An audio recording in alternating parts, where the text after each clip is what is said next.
sale. And so I know Michelle right there, she will tell you, she's probably seen me do 4 or 5 or 6 presentations online. They're exactly the same every single time. It's like shooting a free throw. So this is a presentation I've taught thousands of agents, like I said. It's very simple, but we're going to kind of get into it a little bit in terms of what are we looking for. Because at the end of the day, IULs are not for everybody. Okay, there's not a one-stop shop. It's not the quickie mart. We want to make sure that we have good IUL candidates. Number one, we want age and health. Right, this is not an impaired risk life insurance plan. Number two, we want amount of contribution. There's an underlying amount of fees in all IULs. We've got to make sure that the amount of premium going into these policies makes sense. And then 3 years of contribution. Right, so think of a 3-legged stool. Age and health, amount of contribution, years of contribution. We need that. If you're missing one of those, the other 2 better make up for it. If you're missing 2, not a good candidate. If you're missing all 3, don't even talk about it. Right? So you want all 3 here. If you're missing 2, you got to make up for the other 2 areas in some way. Age, the younger the better. Right? We start all the way down to 2 weeks. Around 50 years old, we've got to start making real decisions. Does an IUL make sense? 50-year-old comes to me and wants to put $50 a month away into a policy. Doesn't make sense. 2-week-year-old, $50 makes sense, right? So age matters. So when I say a rule of thumb, when you look at what makes sense to put money into an IUL, say add a 0 after their decade. So if they're in their 20s, $200 is acceptable. 30s, $300. 40s, $400, 50s, $500 plus, and in their 60s, $1,000 a month for it to make sense. That's the minimum. You can go a little bit lower in their 20s and 30s, but especially when you get up in those older ages, it really matters. So that's just a rule of thumb for you guys to think about, right? Add a 0 after their decade is kind of minimum of where we want to be. There's a little bit of fluctuation there. Now we can go obviously a lot higher. The more the better, right? So years of contribution, I like 10 years as a target. You'll see people out there say 5 or 7. I like 10 years. I think our clients need to have a commitment of putting money into these plans. Now that varies obviously also with how much money they're putting in, but I want a 10-year contribution and commitment for my clients. Okay? They want to put money in for 2 years, go put it into a CD. And the way I sell these, it doesn't make sense. And then lastly, what is the purpose of the IUL? I sell probably 97% of my IUL sales for tax-free retirement and cash value accumulation. But you can use it for permanent life insurance and long-term care, or a combination of 2 of all the 3, right? So how you design this plan is going to be based on what they're looking for, right? So it needs to make sense. So the client profile. So does everybody have a client profile? Does that get passed around? Okay. So an IUL everyone that's done this, annuities, IUL, we need to at least a 2-step close. We need to go through the process of asking questions to figure out how we're going to help our client. So we need to develop a profile for all of our clients. What's the easiest way to start doing this right now when you guys leave tomorrow? Talked about it earlier. Contact your existing clients. Annual reviews, right? Yep, existing clientele. Easy way. First appointment, number 1 rule, whether you're talking about existing clients, something off a lead program, do not talk about product or sales. I can tell you right now, you're going to kill yourself out there if you just start going on and on about annuities and IULs in this first appointment. Don't talk about product. Don't talk about sales. All you want to do is ask questions. It's a questions-based sale. Do not talk about product. What do we need to know in order to write an IUL? We need to know their age, what's their current retirement plan, what's their pension, what's their 457, what's their contribution. If so, how much? Is their employee putting any money into the plan? That's a big thing. Like I said, Michelle, would you say your digital marketing platforms in the last 2 years, what do you think your percentage of your IUL sales are just money that is not being matched by 401ks? Reallocation high, 70+%. 70+%, right? They're already putting these dollars away into a plan. So employee contribution, very important to what we're doing. Retirement age, we need to know how to structure our plan. what are their goals? And I always ask this, how do you feel about taxes in retirement, right? Everyone thinks taxes are going up, right? So ask that question. Get to know your clients. I also talk about risk tolerance. How do you feel about risk? You know, are you pretty heavily invested into the market? We want conservative, more moderate clients that think taxes are going to go up, right? If someone's just ready to bet the farm on black in Las Vegas, that's not our person, right? It's not what we're looking for. So we want to get to know our client. And then after we do this, we're going to set a second appointment. I always set it for a week away. I want to do my research for you, Mr. and Mrs. Client. I know I can help you with some of these things, right? And then go and talk to them again.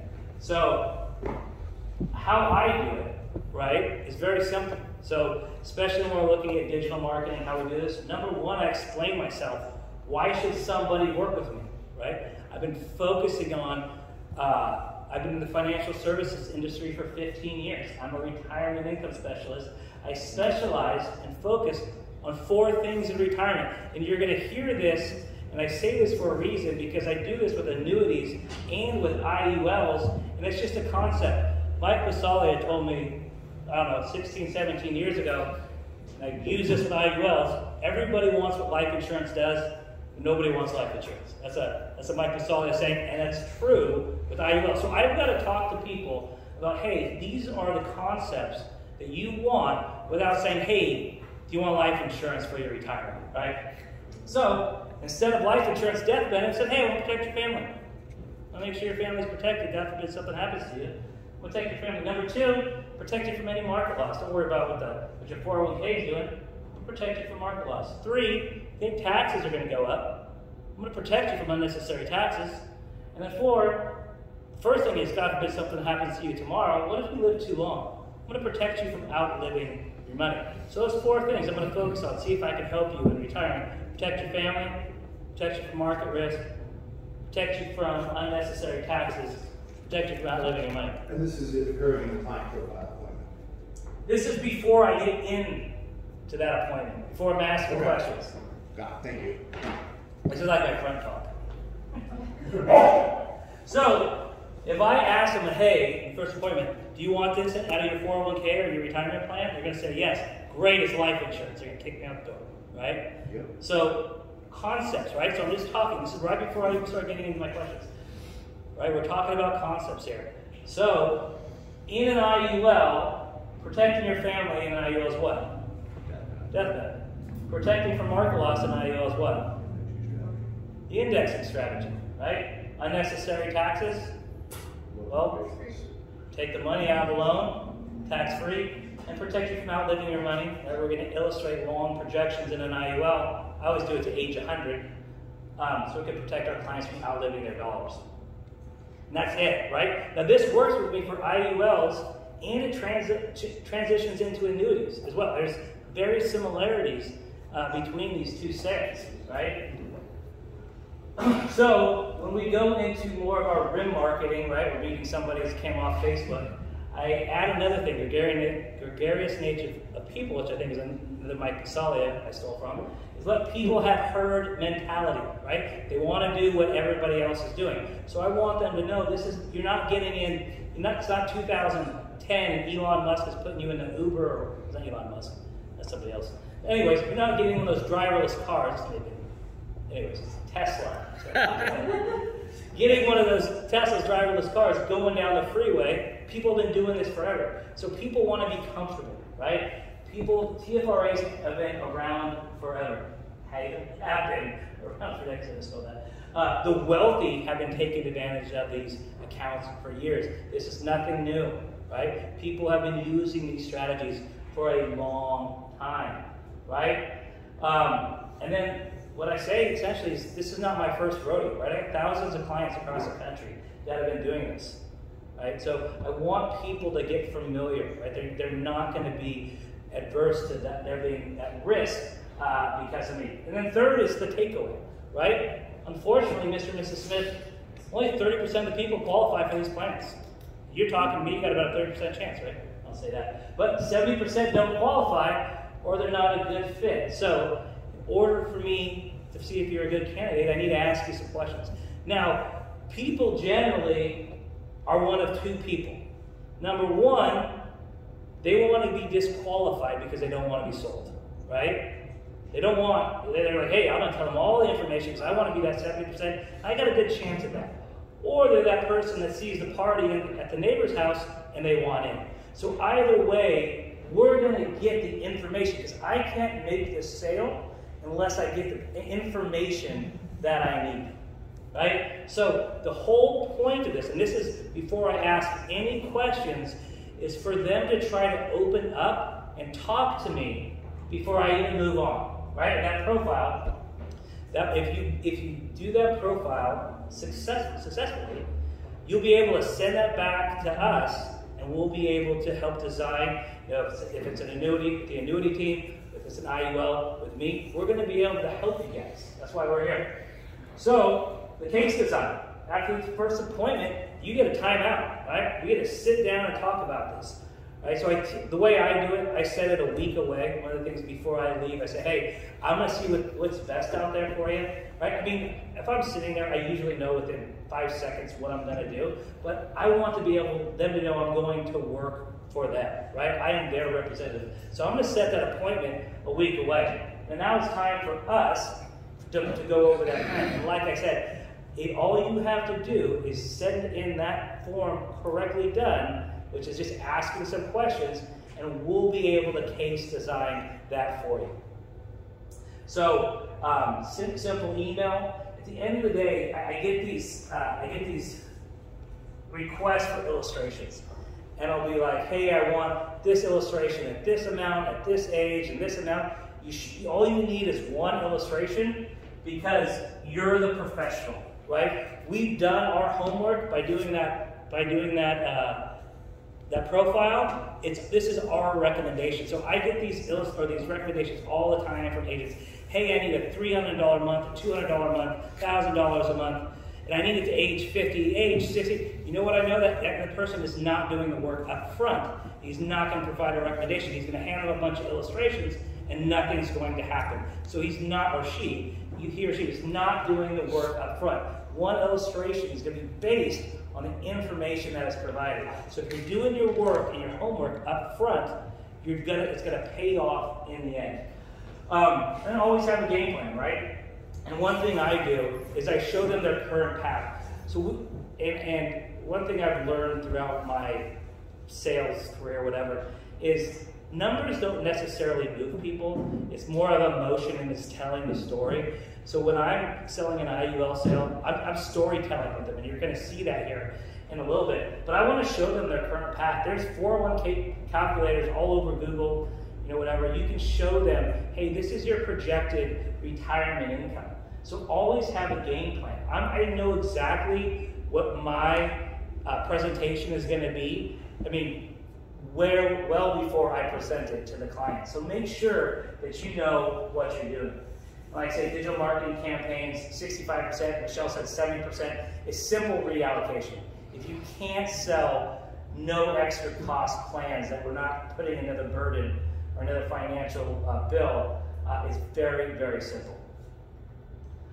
So, no more money out of pocket. So, opening act, how do we start? So, before I get into anything, hey, this is the nuts and bolts of an IUL. I do my front talk again, real quick, tell my story, just a slide, but they already kind of know who I am. But I don't want to get directly into it. I want to have a little bit of a conversation. But then I talk to them, hey, what I came up with is an IUL. Are you familiar with an IUL? 90% of the people say no, right? Well, it's an acronym for Indexed Universal Life. So what have I done already in the beginning of this sales conversation? Educated, but what do they know we're talking about? So I'm not hiding behind the fact that we're using life insurance, right? We want to talk about it, right? So IUL is an acronym for life insurance, but then I want to move off of it a little bit because I don't want them dwelling on why is this life insurance sales in my house now. So are you familiar with a Roth IRA? It's a warm and fuzzy thing to say, right? Oh, Roth IRAs are great, right? So, well, think of an IUL as a Roth IRA married to a life insurance. See, think of that overall type of arching thing. You're going to have a great understanding of what we're about to talk about. And I do that before I get to anything. okay? I want to set the expectation of what this client's about to hear, and I walk them through an illustration. So the illustration that LSW, F&G, all these carriers provide is mandatory, but it also is a huge sales tool. So I am using a PowerPoint presentation. Who is this for? Really? It's for me, right? I couldn't go through this entire presentation unless I had this. So that illustration that you guys are using, that you have to sign and submit with your application, that is your PowerPoint if you use it correctly, okay? So you can use a bunch of other things too, but a simple way of selling it using an illustration is simply doing it in kind of a 4 to 5 acts. So here's part 1. Number 1, what do we want to do? We want to protect your family and your income. So I did an illustration, just a mock illustration that's there. So the illustration we're talking about here is that 2-pager that we do. So every sale, I start with part 1, protect your family. I say, hey, Mr. and Mrs. Smith, you told me you wanted to put $1,000 a month away into this plan. We're either reallocating, right? Or they told me that they were comfortable with this, right? So my first thing is talking about what is the contribution going into this, either reallocation or what they said they could do. Well, this gives you think about it, a 45-year-old putting $1,000 a month, that only gives them $198,143 of life insurance. That's a weird number. I stayed at a Holiday Inn last night, but sometimes on Zoom I'll get web back. Hey, I just stayed at a Holiday Inn last night thinking about this. That wasn't designed by me. That's the absolute minimum based on an IRS code. And I say, that's a weird number. And I point to it, I highlight it on Zoom. I say, that's a weird number. That's because and this is where I use this about 5 times in a presentation, taking advantage of tax code 7702. Okay? The IRS tells you that, hey, Mr. Smith, if you want to put $45, or if you want to put $1,000 a month away into this vehicle, you at least have to have $198,000 of life insurance.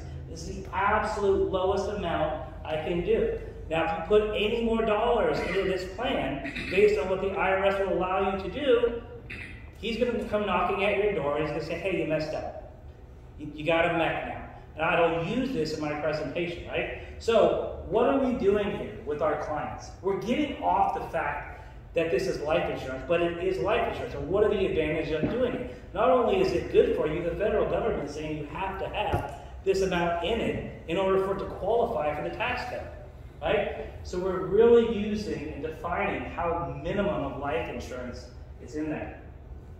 Now, say day 1, but God forbid anything happens to you, you don't come home, your family gets a life insurance benefit of $198,000. Also, and one thing I do, I sell all my plans, option B to A. Say, hey, you notice the life insurance is going up every year. By year 10, it probably went up to like $300,000 illustration for me. But besides that, something happens to you, you get cancer, stroke, you can't do 2 of the daily living benefits.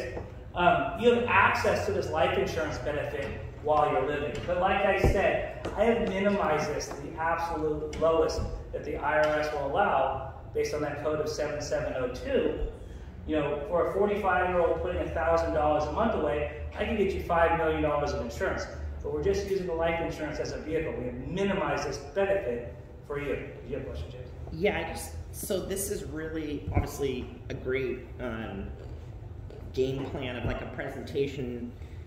Do you have this like on the side of your computer or? I don't, because I've done this 10,000 times, but I have a PowerPoint that I can send to you. So that's what I want. Because is there a way that we can have like this PowerPoint and then we could enter all the information after we meet with the client and then have it like specifically what, if that's a 47-year-old male and it's this much they're putting there, and have it like, so we could customize it for people as we go through it with them? Yes, but I wouldn't show it to them because then you take the value away from you. You can if you want. Once you start using other things, at the end of the day, if this person's going to buy this IUL, they're going to buy me, right? Because they trust me. You can use that PowerPoint. I would use it as a PowerPoint for you to walk through it with them. Or I think, in my opinion, once you start showing that to them, like if you were using that, I wouldn't do it. But yes, I have a PowerPoint that's already created that I can just email you. It's already done. Okay. It has all these, it has it bullet pointed out, right? Next step is this, next step is this, next step is this. What do you recommend, Chris, for them to learn? I mean, is it just repetition? Is it them just practicing? It's repetition. Repetition. Repetition. I didn't get this my first time, but when I started selling IULs, I did about 3 months in a row, day to day. It took me 3 months of learning this presentation over and over and over. After 3 months, now I've been doing it for 10 years. So I can do this in my sleep now, but that's because I've done it. But I can get you the PowerPoint, like I said, just email me when you get back home, and I'll send it to you. Yeah, I mean, because obviously a lot of us that are doing mortgage protection, final expenses stuff, it's like you could scribble it on paper. Some people have, I have seen organizations that use a whole like video presentation stuff. Well, I think for mortgage protection, we're going to create a what do you call it? I'm trying to think. I don't. Like a PowerPoint or flip chart? Not a PowerPoint, but what's a script? Script for these. I'm just saying if this is going to be. Well, you have one. I've had one for like 40 years. Right. But I'm talking about for IUL sales. It's like if we're going into more virtual sales and we're sharing our screen and they're not even in person with us, it's like having like a professional, summary like this that looks really nice and has their personal information. I just see it. It might be a better, but I have. We are working on something like that as in the works. And at the risk of wearing you out, which I have no problem doing if everybody's benefiting from it. So one thing I've noticed is it's kind of you hook them and Chris will land them. So do your homework, get familiar with it through repetition. I personally, as a self-employed person, have been forever. I write one myself. I max fund it. I force myself. A, I get the commission anyway. But B, I force myself to do that. And if I was face-to-face with people, I think there's nothing more powerful than saying, look, I'll even show you mine. I have no problem with that. I max funded it. Here's how it's performing. Here's what I'm looking forward to. But if you hook them, Chris will help land them. So what I mean by that is, I watched him get on Zoom calls with fellow producers. Michelle, is he on one with you? Yeah. Yeah, so maybe talk to Michelle how that was done, because Chris can get on with you or someone in one of your groups and actually do the Zoom presentation with them, and then they'll pick up on it. So if it takes the first 2 or 3 for that, that's what he's here for. I've got videos too that we've done live Zooms with. I've done live Zooms with you. Yeah. I've seen you do this. I don't want to be hollering at you every time I get somebody on the hook to do like a presentation. Right, no, and like say yes, but I've got a presentation for you, a PowerPoint for you to follow. We've got a couple things, so if you're looking for that, just let me know. Okay. First, you ought to demo yourself. And then let them watch it. Yeah. Over and over. I have it. I'm doing it right now, recording. Make yourself a meeting. So this is the end of number 1, right? Protect your family income. What do we talk about? This is life insurance, right? So no one can ever tell me, right, that I never talked about life insurance. It's the absolute first 2 things I talked about. Life insurance, and this is why, right? So number 2, IUL sell, protect your family, protect you from market risk, right? So I'm going to show them the current assumption illustrated rate. So I just put 7%. Sometimes that's 5.5, sometimes that's 6, sometimes that's 7. Show them the 7%. We know because of AG 49A, if you guys are all familiar with that is a 65-year look back in the S&P 500. I tell them that. This is a 65-year average based on the S&P 500. And I ask them, are you familiar with the S&P 500? I think 95% of people in the last 2 years, which is higher than it used to be, say, yes, I know what the S&P 500 is. Great. So our plan has performed at a 7% level over the last 65 years. Now we have some rules that goes into the S&P 500. Now this is depending on the nature of the person that I talk to. I start going into whether it's a call options and all this kind of stuff. It's my standard $400 a month. I'm not going into all that. Say, hey, there's some rules when it comes into this. We have what's called a cap and a floor. Let's say our cap is 10%. So what I say, if I'm on Zoom and they're watching me, I say, we have a cap of 10%. So if the S&P 500 for that year does 3, we get 3. If it does 8, we get 8. If it does 15, we're capped at 10%. We're never going to do above that in the calendar year. Now the benefit, and this is why that's a negative, right? Having a cap on your growth. So I immediately want to turn that around. Now the reason why we want that cap is we also have a floor. We'll say our floor is 0%. We have a floor of 0%. So anytime the market returns a negative return, you don't take any losses in the market, right? So anytime there's a negative, and it is a positive, whether it's annuity or IUL, that we are using indexing strategies, right? So the benefit for the cap on their earnings is that they have a floor on their losses, right? 0 floor. And then the last thing is that every year you play the game with the market, right? We have what's called an annual lock and reset feature. So every time you're either going to get a 0% up to 10%, but it's like a ladder approach. We're always going up. We never go down. So statistically, you're never going to lose any money in the market.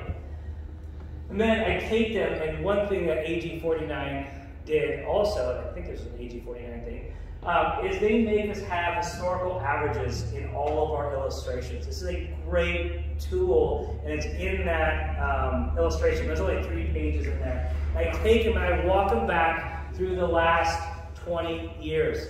Now, I don't go through each year, but I walk them through certain time periods. I start with the dot-com bubble, which we're about to end in that 20-year run. But I talk about the eras: dot-com bubble, the Bush administration housing boom,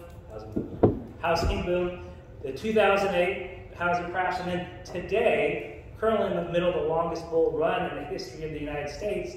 At some point, this is going to end, right? I mean, it can't last forever, I hope it does, but you're protected for the life, and no matter what happens, though, for the life of the policy, you're guaranteed to never lose money. Whether you're putting money in or taking money out, you're guaranteed to never lose a dollar in your. So you show them that. I'm walking that. That's how I finished part 2. So you're not showing the 65-year look back, but you're showing them this one. No, I do show the 65 start. I start that. Okay, so you show that too, Yeah. but okay. Any questions on this? This is where I find most people, most agents, this is so extremely important to be thorough when you're talking about this. And I find a lot of agents do not value this enough. This should be your bread and butter of your presentation. This is part 2. Any questions on this? Who's ready to buy an IUL? Yeah. Have you ever, with cap and floor, do you ever use that analogy of the blackjack table?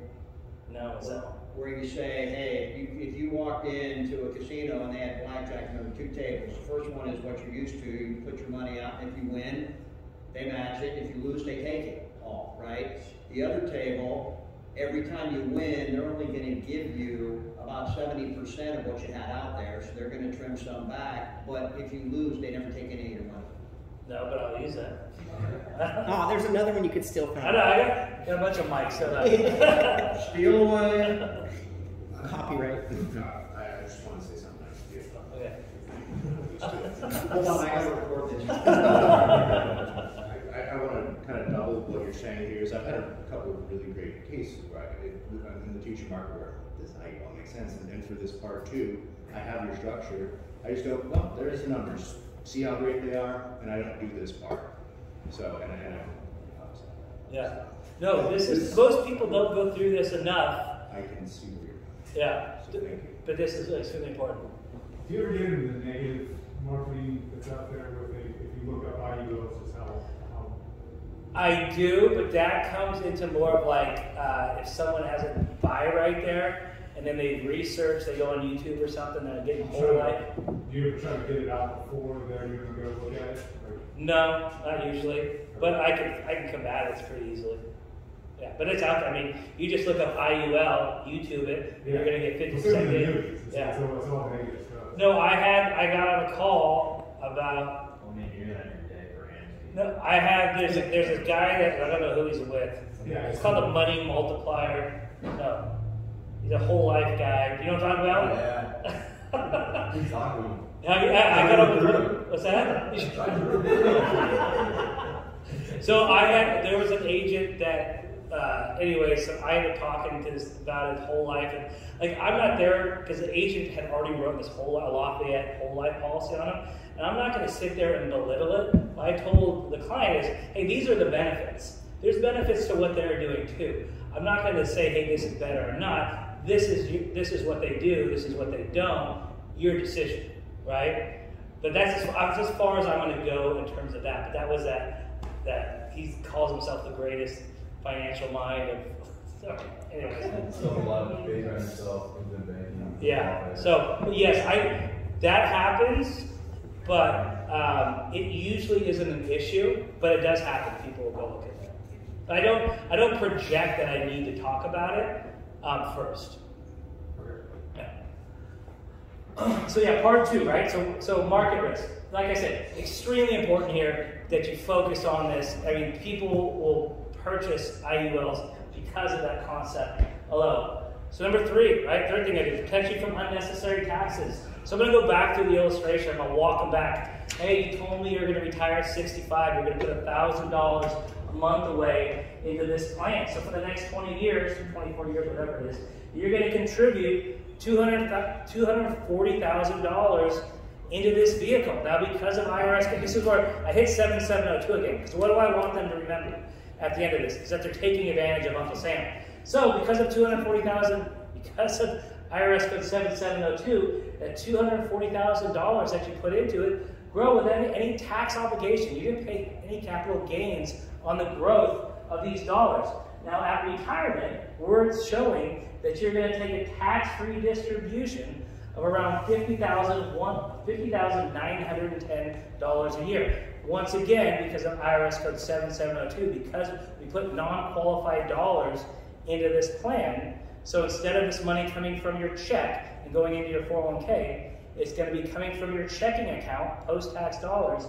These dollars not only grew tax-free, but when you take the income out, it is going to be income tax-free as well, right? Now, not only are these dollars income tax-free, but they don't affect your tax bracket at all as well. So literally, this money is like ghost to the IRS. I don't really say that, though.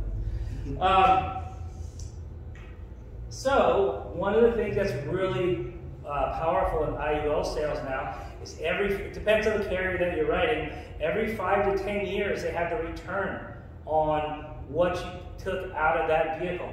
So the first thing I do is I show the 10-year ROI on that projected income. So in this particular situation, Mr. and Mrs. Smith, after 10 years, at age 75, you contributed $240,000. You've now taken over $500,000 in distributions. And God forbid, if you retired, you still have $388,000 of life insurance that's left to your family. So in every year of this plan, whether it's year 1 or year 40, you are always on the right side. The insurance company is always going to pay you more than what you put into this plan. And so part 3 kind of dives into part 4, which is protect you from outliving your money. I walked them one more time through the ROI in year 20. So at 85 now, you've taken over $1 million out of this plan. You still have such and such amount of death benefit. And so then I go into the first thing we talked about is, what if you don't live long enough? We want to protect your retirement for you and your family. But what if you live too long? People are living into their 90s or 100s these days. You hear people's pension plans going bankrupt now because the states can't afford the longevity of people living. We're going to make sure we put the necessary requirements in place to make sure you never outlive your supplemental retirement income. And your family will always have life insurance while you're living. And so I always run my illustrations. If you ever get an illustration, I always run it to age 100 to make sure that I can show them income for the rest of their life, essentially. I don't think I'm going to live to 100, so if someone else does, good for them. So last thing I do, I walk them back through the policy. What are the 4 things we did? Number 1, we protected your family. God forbid something happens to you. This is life insurance. It's to protect you. You get sick, you have those benefits. 2, we protected you from any market risk. No matter what happens, so we're going to bring up current times, right? You got Ukraine. You got COVID. You've got the fact that we haven't had a market correction since 2008. There's so much ammunition right now. You can talk about the fact that we're going to protect them from market risk. You can say a number of things right now in terms of making sure they don't lose any money. 3, you thought taxes are going to go up. Why are you deferring your taxes in a 401k till a later date? We could put these, even if the taxes don't go up, you can put these dollars in, they're going to go tax-free. Also, before I even went through this, I probably ran a money chim calculator with them to show them what their 401k is going to look like, and I guarantee you, I beat that anywhere between 60 and 70% on average for this type of case. Like literally, that 401k is probably going to show about $25,000 to $30,000. It's that much bigger of a difference in our projections. And then lastly, I'm going to protect you from outliving from your money. So, what is my close? It's pretty simple. After I walk them back through the last 4 questions, after I kind of walk them back to the last 4 principles, I simply ask them, do you have any questions? And I shut up. And a lot of times, and I think Michelle's been on calls with me before, and they're like, no, I don't have any questions. It's pretty good.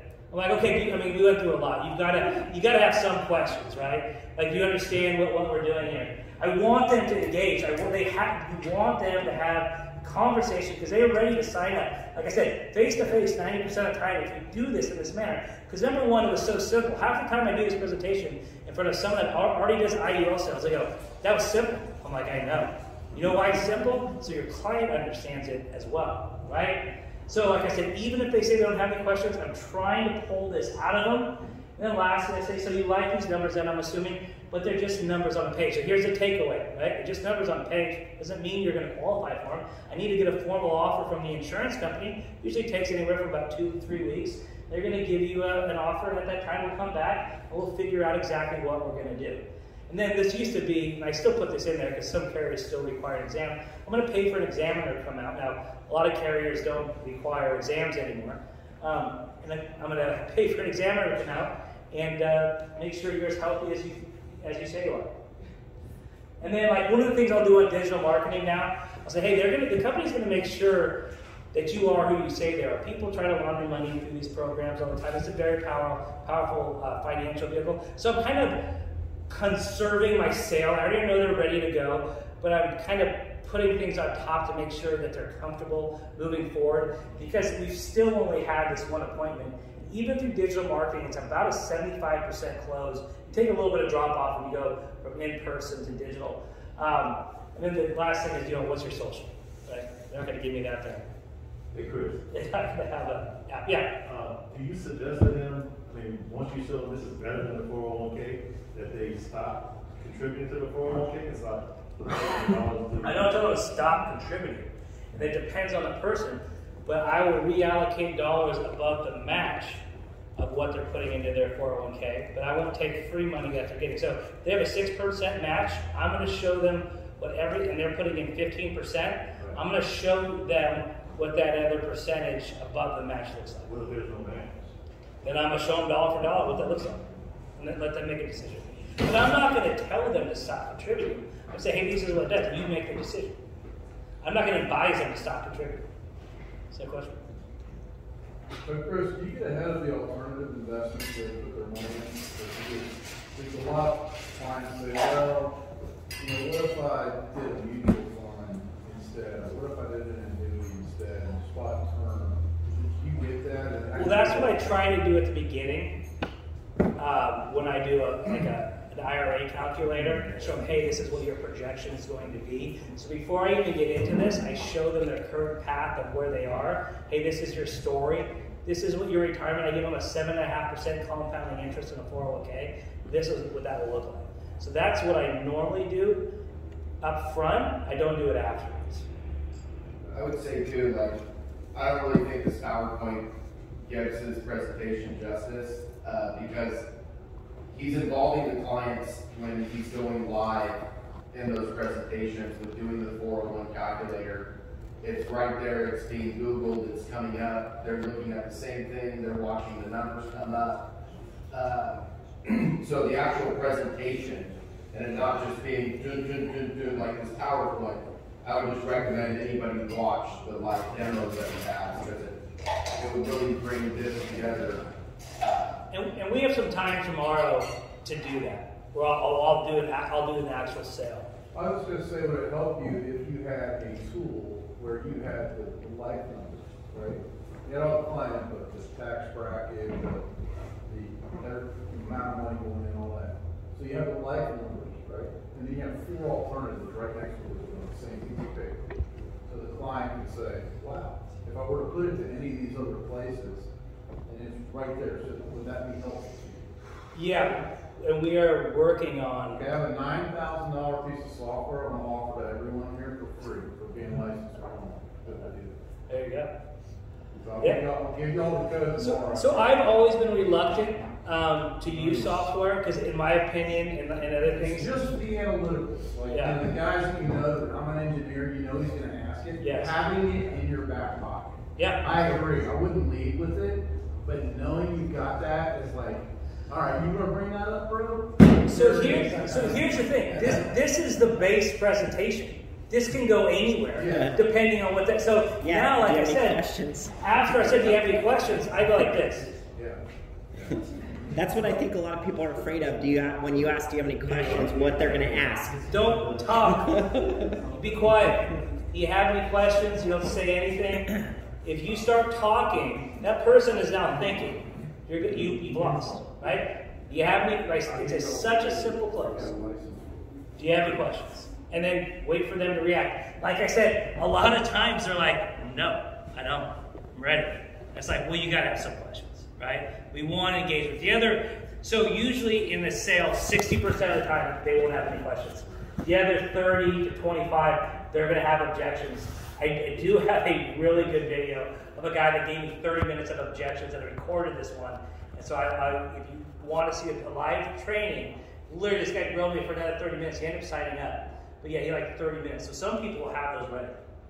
But I'm not going to go into objections today. We can do that tomorrow at the end. Like I said, I don't know if we ever get that piece of paper with all those, if anybody wanted anything, it's over there. Okay, perfect. So, Chris, we could always pass that back around and let them add to it after today's yeah, session too. absolutely. We're We're going to have like plenty to of time. pass that pad back around and write some more things on there?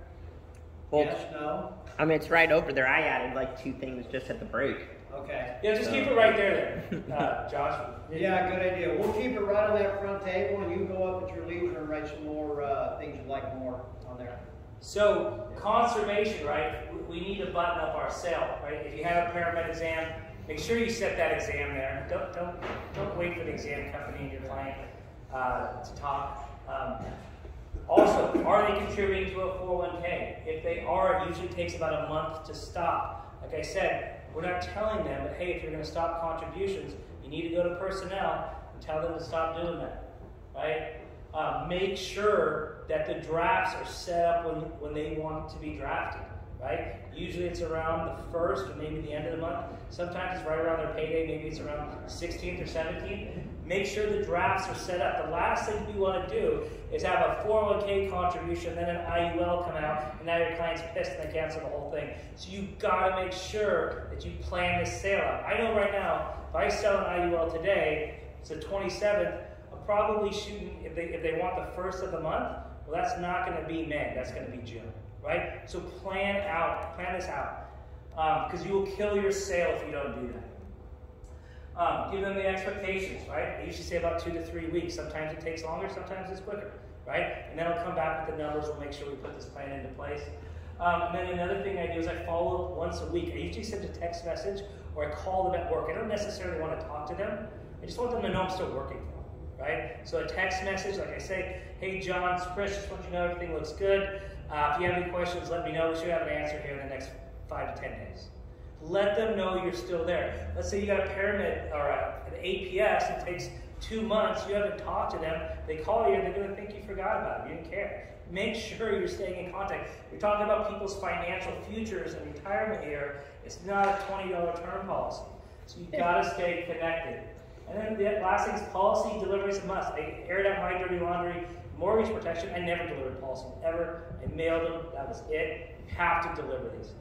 You can do it through Zoom now. There's ways to do e-signatures and all that kind of stuff. But you got to go through the policy again, right? Make sure everything checks what your client's trying to do.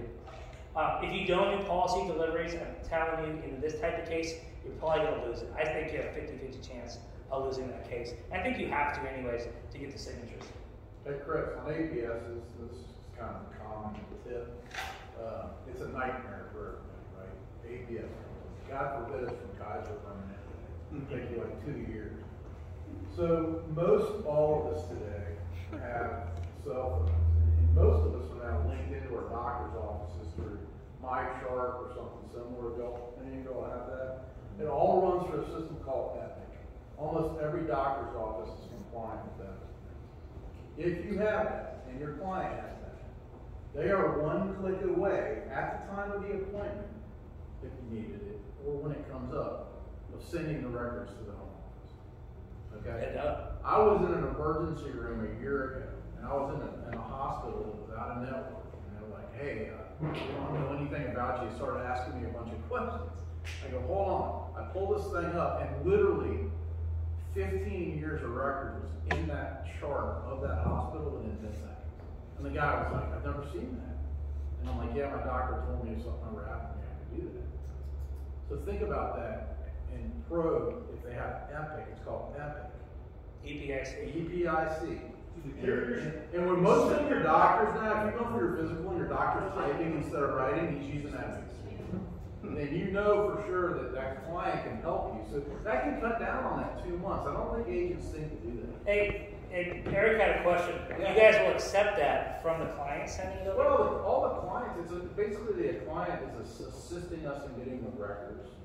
So I thought the carriers recommended that it come specifically from a vendor. it is coming electronically. It's in electronic form. Okay. Yeah. It's just something that, instead of that whole 2 month thing, which we see way too often, we end up losing the cases, it's an extra step that you just get the client embraced in the process. Most of them do that. Okay, thank you. So, steakhouse analogy, I got this from working at Eric's uncle. He's a retired highway patrolman. He's been in the insurance business, 30 years now? Yeah. Been working with me and doing IULs and annuities, I think, for about 10. And I wish he was here. Yes, you know Rufus. I wish he was here. The show Chips, he looks, is it Pons, Poncherelli? Yeah. He looks, anyways. So he's a retired highway patrolman. He's a big guy. He looks like he's 40, but he's almost 70. He's great salesman. He comes to me, and he does digital marketing, but he does everything face to face, right? He goes out and sees all of his clients face to face. And Chris, I've written 6 policies, all these applications, and none of them take them at the end. I'm like, well, you're doing something wrong. Those numbers don't add up. I'm like, what are you doing? He's like, I'm doing what you taught me. I'm like, okay, well, we've been working together for 8 years. I've never heard you go 0-6, writing 6 apps, and it's like in a 2-week period. It's really good face to face. And so I'm like, all right, well, let me watch one of your presentations. And after I watched his presentation, I said, his name's Rufus. And Rufus is okay, I can talk about it. I said, you know what I took after your presentation? That you just sold this guy life insurance for $2,000 a month. Like, you talked about everything, but man, you just drove home the fact that you were a highway patrolman and you had term insurance, and now you don't have it anymore, and now this guy has insurance for life. That was his end takeaway.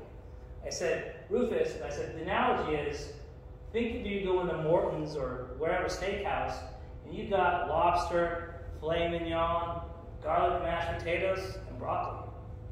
Do we go to Morton's Steakhouse for broccoli? No, that's the life insurance in this IUL. So I said, stop ending your conversations with this having life insurance. We talk about it in the beginning, we talk about taking advantage of it, but it is not the superstar on his plate, right? That's the steak and lobster. So he stopped doing that, and not had a problem yet. So although this is a life insurance product, and we're talking about life insurance, don't make that the focus of what you're doing, right? We don't want that end result going away. You sell a $2,000 a month case, all of a sudden this guy forgets because they didn't ask any questions at the end of it. Why am I spending $24,000 a year to buy a life insurance? I just saw a 10-year term on TV for $19, right? So how you end this appointment matters. What are they taking advantage of? So I'm telling you, you can lose a sale for this. They're not doing this for the life benefits. Some people are, right? There's some life insurance IUL sales that are, But most of them that I do are not. Now you're making us hungry. Well, I think we're about to eat. Is this what we're having for dinner? Bring lobster. Is that? Yeah. So then, and I kind of say this also, I say this to a lot of agents, and we talk about vehicles, right? Like life insurance, a vehicle you can stick money into, just like an IRA, 401k, 457, annuity. Life insurance, let's say we're in a car, the life insurance is in the back, you're in the middle, right? All the other benefits are in the front seat, they're driving the car. That life insurance is in the back, buckled up, probably tape around it, right? So we need it to get into to go watch the ball game, but we had to bring them along. Right? So don't make life insurance the focus of your sale. Why don't you call it by the tax code that you've been calling it all day? So, hey, you do a 401k plan. I'm just showing you a 7702A. I'm not me personally, I don't like using that because I feel like by saying it's a 7702 plan that I like calling it an IUL. Just that's me personally. We got called out in compliance for that. Did you? I say 7702. It's misleading according to the majority of the State Department of Insurance. So Don't say that. So we're going to end that today on the sale. Any questions? And like you said, we got food coming in pretty soon. It's gonna be here fairly quick. Yeah, we're gonna.